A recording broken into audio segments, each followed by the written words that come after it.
Learning from your mistakes is the best thing you can do as a filmmaker. Well, really it's probably the best thing you can do in anything.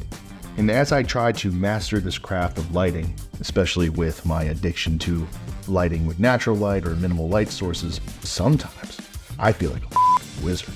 And other times I go big doofus mode and I completely forget how to basically expose an image. So comparing shots from a short film I did to a documentary film I did, we are going to see how, while utilizing natural light in the same way, some shots come out good, some shots come out bad. Why? And what are some things we can keep in mind to make the bad shots a little better? Let's learn from my mistakes.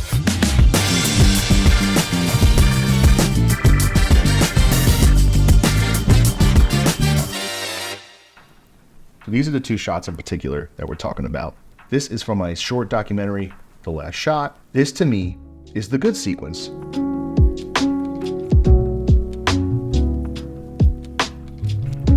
And this is from my short film, The Reunion. This is bad. Why is this one good? For starters, everything you have to think about is ratios. Is there enough information or light happening in your scene in order for you to digest the scene as an audience member? But also for mood, am I creating enough texture? Am I creating enough shadows?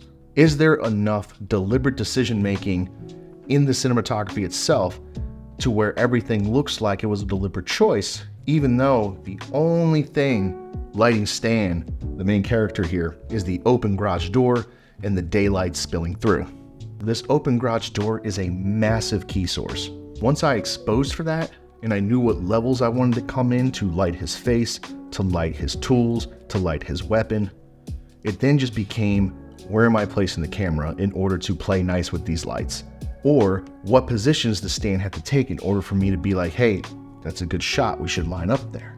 We even got a little lucky that day and it was cloudy, so we're just getting an even more diffused light source coming through. And this is honestly one of my favorite sequences I ever did, just using natural light. And here's why the Reunion one sucks.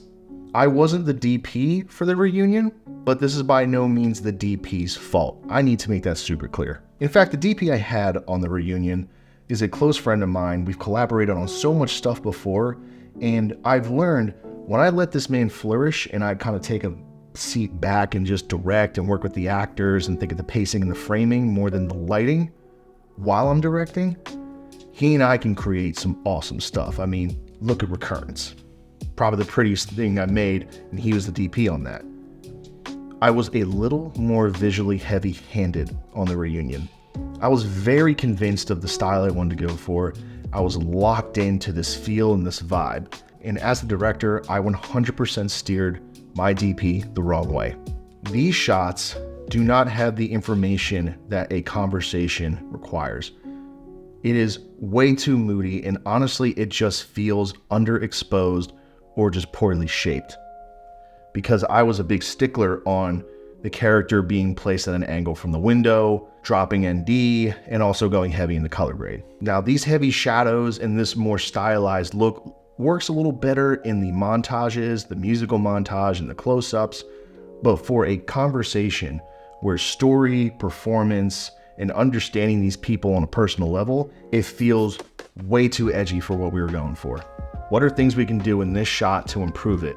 For one, wrap your lights. Using natural daylight is fine, but when you're really honing in these kinds of shots, it's important to ask yourself, is enough light wrapping around your subject in order to get the information you need to have a digestible image to your audience, while also maintaining that mood, feel, and atmosphere of the sun coming through the window? That was something we had with the Stanley shots, because you had that wrap of light, you had a much bigger source, and you had a lot more spill coming in, so those details looked way more refined. I am a big fan of using tubes, be it Titan tubes, Pavo tubes, Quasar Science, because they are just such easy little fixers that can just wrap light naturally without adding really that much G&E or diffusion or whatever. But if you want to take the extra mile, you can put something like bleach muslin in front of it or pool noodle in order to really diffuse that light and just continue the flow that you're already getting. Or you could use kind of a weird version of actually what I have going on for this shot right now. I have an aperture spotlight on an aperture 300x, and I have a beam hitting the wall right just off to the desk in the computer, because basically that's where I'd want a light for this talking head portion. But I can't get a light there that easily.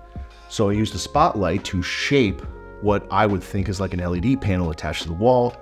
I blasted at the wall, and now the bounce coming from the wall is my key light. This technique was really honed in by Lewis Potts in a video of his, and I wish I did that for the reunion, because it really would have filled out those shadows the way I wanted them filled, while maintaining that natural light look that I was really jonesing for.